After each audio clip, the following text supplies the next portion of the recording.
آگے آگے آ جائیں.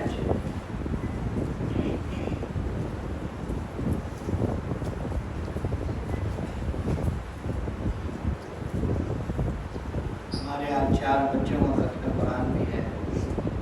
پہلے ہماری جو مجلس سے ذکر ہے انشاءاللہ وہ ہوگی، اس کے بعد میرے کا آخری سبق ہوگا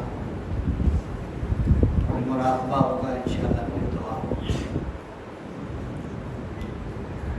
حضور اکرم صلی اللہ علیہ وسلم کے صحابہ، پھر اس کے بعد تابعین، اس کے بعد تبع تابعین. تابعین ان کو کہتے ہیں جنہوں نے صحابہ کرام کو دیکھا ہوتا ہے، اور تبع تابعین ان کو کہتے ہیں جنہوں نے تابعین کو دیکھا ہوتا ہے. تبع تابعین میں ایک بزرگ گزرے ہیں بڑے، عبداللہ بن مبارک رحمۃ اللہ علیہ. بڑے آدمی تھے، لینڈ لارڈ تھے، امیر کبیر ماں باپ کے بچے تھے. بھائی ذرا خاموش بیٹھا کریں، جب اللہ کی بات ہو تو بھائی اپنی بات بند کر دینی چاہیے.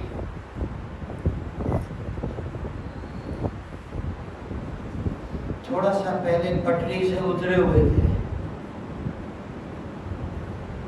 ایک خاتون سے ان کو کوئی تعلق ہو گیا، ملاقات کا وقت طے ہوا کہ رات کو فلاں جگہ ملاقات کریں گے، رات اکٹھے گزاریں گے.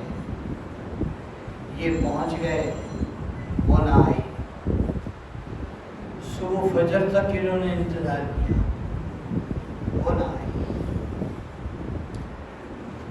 تو اذان کی آواز کان میں پڑی تو اس نے ایک چوٹ لگائی دل پر،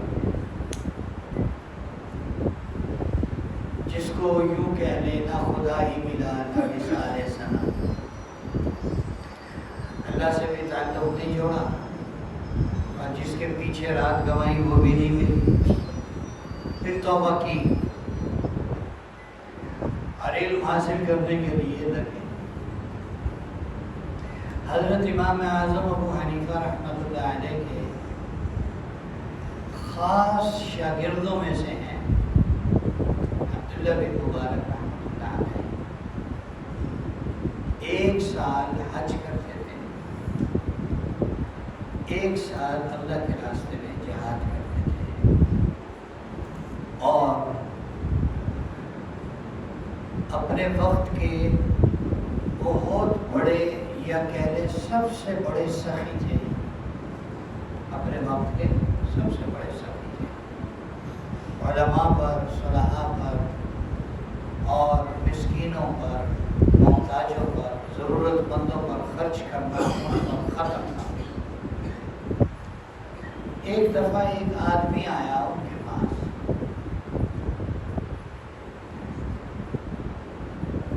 اس نے کہا حضرت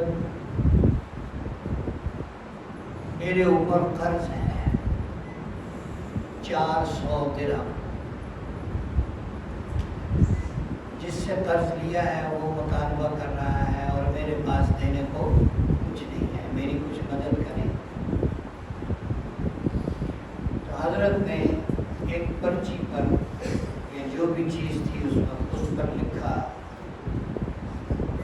اور اپنے خزانچی کو، اکاؤنٹنٹ کو دیا، اور اس آدمی کو کہا جاؤ ان کے ساتھ چلے جاؤ، یہ تمہیں دے دیتے ہیں.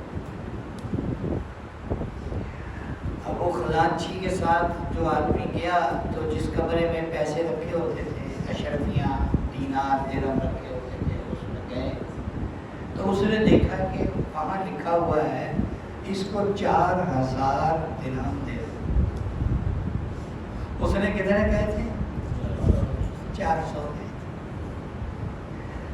اب وہ اکاؤنٹنٹ جو ہے، منشی، خادم، وہ تذبذب میں ہے، کنفیوژن کا شکار ہے.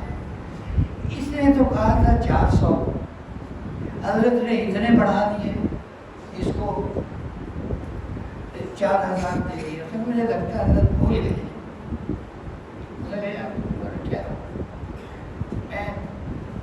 ذرا حضرت سے مل کے آؤں. وہ چلا گیا حضرت کے پاس اور کہنے لگا حضرت اس نے تو کہا تھا 400 اور آپ نے 4000 لکھ دیا. مجھے ایسے لگا جیسے آپ سے غلطی ہو گئی. عبداللہ بن مبارک رحمۃ اللہ علیہ نے تیز نظر اس پر ڈالی اور اسے کہا کہ جتنے میں نے لکھے ہیں تم نے مجھے بے وقوف سمجھا. جتنے میں نے لکھے ہیں میں نے بقائم ہوش و آواز لکھے.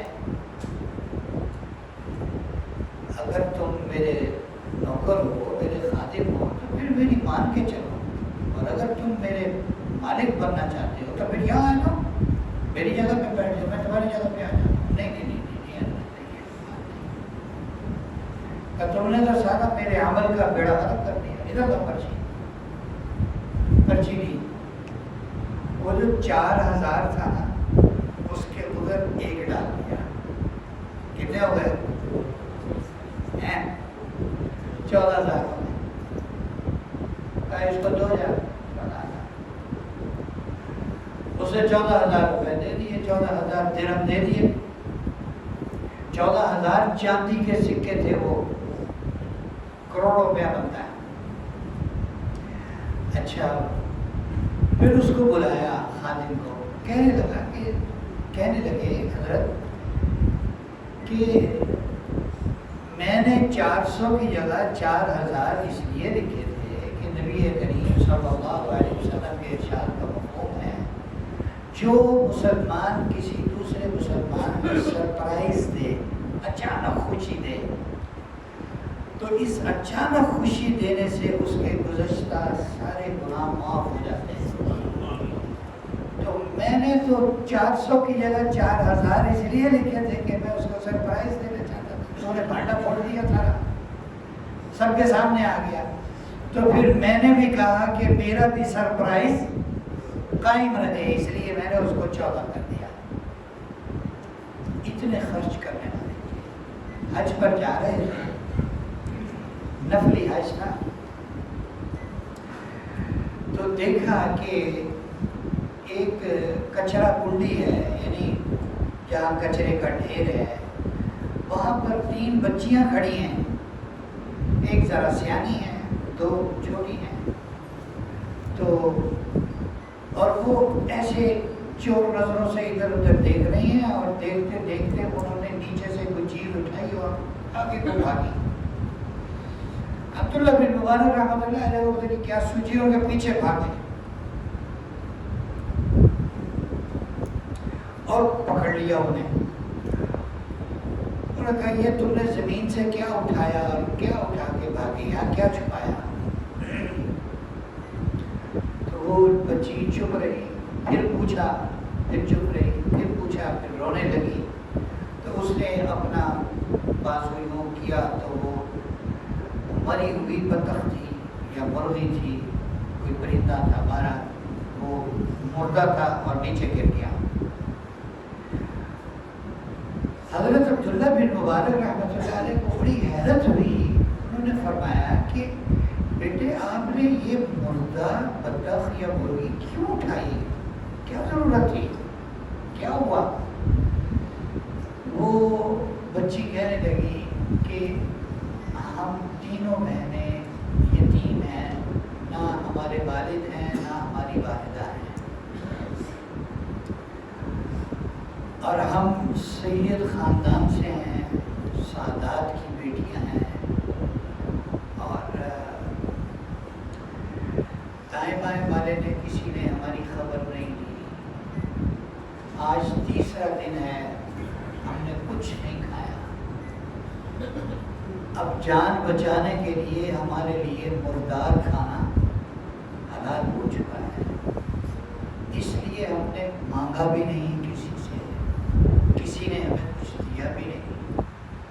عبداللہ بن مبارک نے بڑا اپنے آپ کو بلاغت کی کہ تیرے نبی کی بیٹیاں بھوکی مریں حرام کھائیں مردار کھائیں اور تو نفلی حج کرے. عبداللہ بن مبارک مجھے ڈر نہیں لگتا اللہ سے. اپنے اپنے خادم سے پوچھا یہاں سے اگر ہم گھر واپس جائیں تو کتنے پیسے چاہیے ہوں گے؟ 60 درہم چاہیے ہوں گے، زیادہ بہت تھوڑا تھوڑا خرچ، 60 درہم کافی ہے۔ میں نے کہا 60 درہم رکھ لو، باقی کتنے بچے ہیں؟ 4000 درہم بچتے ہیں، 4000 درہم۔ میں نے کہا وہ ایک بچی کو دینا، وہ بہت بڑی رقم تھی، وہ بچیوں کے حوالے کی اور خادم کو کہا ہمارا اس سال کا حج یہی ہے، ہم اب واپس چلیں گے۔ واپس چلے گئے۔ حج کا زمانہ گزر گیا، حج ہو گیا۔ جو قرب و جوار کے لوگ، جو ساتھی قافلے کے لوگ حج پر گئے تھے واپس آنے شروع ہو گئے۔ ایک دن ایک آدمی آیا کھجوروں کا بڑا توڑا لے کر، حضرت یہ آپ نے مجھے مدینہ منورہ میں دیا تھا، آپ نے کہا تھا کہ میں وہاں جا کے تم سے لے لوں گا، تو یہ میں دینے آیا ہوں۔ اب حضرت اس کو کہہ رہے ہیں میں تو حج پر گیا ہی نہیں، یہ میں نے تمہیں کیسے پکڑا ہے؟ کہا حضرت آپ بھول رہے ہیں، آپ ہمارے ساتھ تھے، آپ نے مجھے یہ تھیلا دیا، دیکھیے میرا کوئی دماغ تو خراب نہیں ہے، میں اتنا وزن اٹھا کے آپ کے لیے لاؤں، اور آپ نے مجھے امانت دی تو میں کیا کرتی؟ پریشانی کا شکار ہے۔ آپ کا اچھا بھائی چلو دعا رکھ دو۔ ایک دو دن کے بعد ایک اور آدمی آیا، 4-5 مشکیزیں اس کے لے کر زمزم کے، حضرت یہ آپ نے مجھے وہاں دیے تھے، کہا تھا کہ میں وہاں جا کے لے لوں گا، تو یہ آپ کا زمزم میں لے کر آیا۔ اب وہاں پھر حضرت پریشان ہے۔ پھر 2-4 دن کے بعد ایک آدمی آیا، کہنے لگا حضرت یہ آپ کی امانت ہے، آپ نے مسجد نبوی میں مجھے دی تھی کہ یہ میرے 8000 درہم ہیں، یہ رکھ لو بھائی، یہ میں وہاں جا کے لے لوں، تو یہ آپ رکھ لیں۔ تو بہت پریشان تھے کہ یار یہ کیا ماجرا ہے۔ خواب میں نبی کریم صلی اللہ علیہ وسلم کی رات کو زیارت نصیب ہوئی، تو آپ علیہ السلام نے ارشاد فرمایا کہ عبداللہ اور کتنی نشانیاں تمہیں بتاؤں کہ تم نے حج کیا ہے، تمہارا حج اللہ نے قبول کیا ہے، اور کتنی نشانیاں چاہیے تمہیں۔ اور سنو وہ جو تم نے میری بیٹیوں کے ساتھ سلوک کیا نا، ان میں سے میری ایک بیٹی نے دعا دی تھی کہ چچا جان اللہ کا حج قبول کر دے، چچا جان اللہ کا حج قبول کرے۔ اللہ نے تمہارا حج قبول کر لیا، تم نے نہیں کیا، حج قبول ہو گیا تمہارا۔ دوسری میری بیٹی نے دعا دی تھی چچا جان اللہ تعالیٰ آپ کو جنت میں گھر دے، تمہارا جنت میں گھر بن گیا ہے۔ میری تیسری بیٹی نے تمہیں دعا دی تھی کہ اے اللہ انہوں نے جو ہمیں 4000 درہم دیے ہیں نا، اس کا بہترین بدلہ دے، تو اللہ نے وہ ڈبل کر کے تمہیں دیے، 8000 یہ وہاں سے ہیں۔ پھر آپ علیہ السلام نے فرمایا اللہ کہ میں نے بھی تمہارے لیے ایک دعا کی۔ کون فرماتا ہے؟ آقا علیہ السلام کہ عبداللہ بن مبارک میں نے بھی تمہارے لیے ایک دعا کی کہ یا اللہ عبداللہ بن مبارک کے لیے ایک فرشتہ مقرر کر دے قیامت تک جو اس کی طرف سے حج کرے وہ بھی قبول ہوگی۔ اب ہر سال قیامت تک ایک فرشتہ تمہاری طرف سے حج کرے گا۔ اتنے بڑے آدمی تھے، اتنے بڑے اللہ والے تھے، ہمیں دعا کرنی چاہیے اللہ تعالیٰ ہمیں ان کے نقش قدم پر چلنے کی توفیق عطا فرمائے، ان جیسا بننے کی توفیق عطا فرمائے، اور ان کے نقش قدم کی اتباع کی ہمیں اللہ توفیق عطا فرمائے، ایسے ہی اچھے اچھے کام کریں، ایسے ہی اچھے اچھے کام۔ یہ جو سادات کا مسئلہ ہے یہ بڑا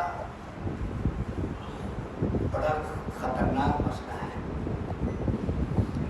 ایک آدمی نے کسی سے سوال کیا کہ یار میں سید ہوں اور اصلی سید ہوں اور میرے اوپر فاقہ ہے، تو مجھے میری کچھ ہیلپ کرو۔ اس نے کہا تمہارے پاس کیا نشانی ہے کہ تم سید ہو؟ تمہارے پاس کیا نشانی ہے کہ تم سید ہو؟ چپ کر گیا، چپ کر گیا، چلا گیا۔ کیا نشانی بتاتا ہوں؟ یہ شخص سویا تو خواب میں دیکھا کہ محشر قائم ہے، حشر قائم ہے، اور یہ حضور صلی اللہ علیہ وسلم کے پاس گیا ہے، اور حضور کے پاس جا کر اس نے کہا جی میں آپ کا امتی ہوں۔ تو حضور صلی اللہ علیہ وسلم نے فرمایا کیا نشانی ہے کہ تم میرے امتی ہو؟ تمہارے پاس کوئی نشانی ہے کہ تم میرے امتی ہو؟ تو سادات کے مسئلے میں تھوڑا محتاط رہنا چاہیے آدمی کو، ٹھیک ہے؟ اللہ تعالیٰ ہمیں ان باتوں کی سمجھ عطا فرمائے، فہم عطا فرمائے، اور ان پر عمل کی توفیق